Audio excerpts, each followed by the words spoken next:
சிவாய வாழ்க நாதன் தாழ் வாழ்க இவை பொழுதும் என் நெஞ்சில் நீங்காதான் தாழ் வாழ்க ஆகமமாகி நின்றன்னிப்பான் தாழ் வாழ்க ஏகன் அநேகன் இறைவனடி வாழ்க. என்னப்பா விளக்கம் கேட்டான் சுல்தான் முகமது முஹாத்திப்.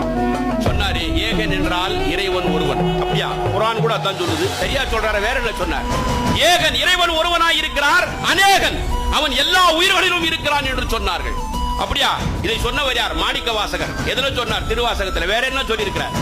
அடங்கியவர்களுக்கு அப்பா போற்றி, இத்தி தண்ணின் கீழ் இரு மூவருக்கு அத்திக்கருடைய அரசே போற்றி, தென்னாடுடைய சிவனே போற்றி, எந்நாட்டவருக்கும் இறைவா போற்றினார்.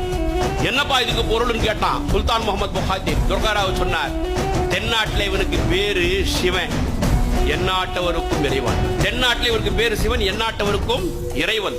இவர்தானா? கற்றா கோயில் அபுதாபி மண்ணை கட்டி முடிக்கப்பட்டது. சகோதர சகோதரிகளே,